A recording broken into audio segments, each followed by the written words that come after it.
ನಮಸ್ಕಾರ. ವರನಂದಿಶಾ ಯೂಟ್ಯೂಬ್ ಚಾನಲ್ಗೆ ಸ್ವಾಗತ. ನಾನು ಪಲ್ಲವಿ ಭಟ್.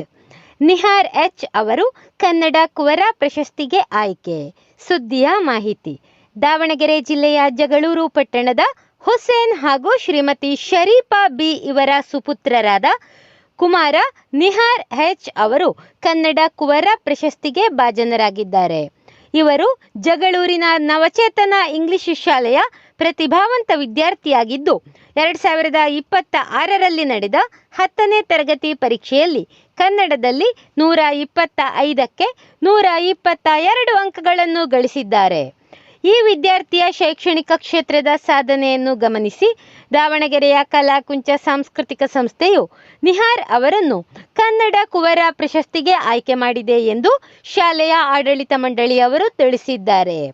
ಕಲಾಕುಂಚ ಸಂಸ್ಥೆಯ ವತಿಯಿಂದ 2026ರ ಜುಲೈ 25 ಶನಿವಾರದಂದು ದಾವಣಗೆರೆ ನಗರದ ಶಾಮನೂರು ಶಿವಶಂಕರಪ್ಪ ಪಾರ್ವತಮ್ಮ ಸಮುದಾಯ ಭವನದಲ್ಲಿ ವಿಜೃಂಭಣೆಯಿಂದ ಆಯೋಜಿಸಲಾಗಿರುವ ಸಾಂಸ್ಕೃತಿಕ ಸಮಾರಂಭದಲ್ಲಿ ಗಣ್ಯರ ಸಮ್ಮುಖದಲ್ಲಿ ನಿಹಾರ್ ಎಚ್ ಅವರಿಗೆ ಕನ್ನಡ ಕುವರ ಪ್ರಶಸ್ತಿಯನ್ನು ಪ್ರದಾನ ಮಾಡಲಾಗುತ್ತದೆ. ಇವರ ಈ ಸಾಧನೆಗೆ ಶಾಲೆಯ ಮುಖ್ಯ ಶಿಕ್ಷಕರು, ಸಿಬ್ಬಂದಿ ವರ್ಗ, ತಂದೆ ತಾಯಿ ಹಾಗೂ ಸ್ನೇಹಿತರು ಶುಭ ಹಾರೈಸಿದ್ದಾರೆ ಎಂದು ಸಂಸ್ಥೆಯ ಸಂಸ್ಥಾಪಕರಾದ ಸಾಲಿಗ್ರಾಮ ಗಣೇಶ ಶೆಣಿಯವರು ತಿಳಿಸಿದ್ದಾರೆ.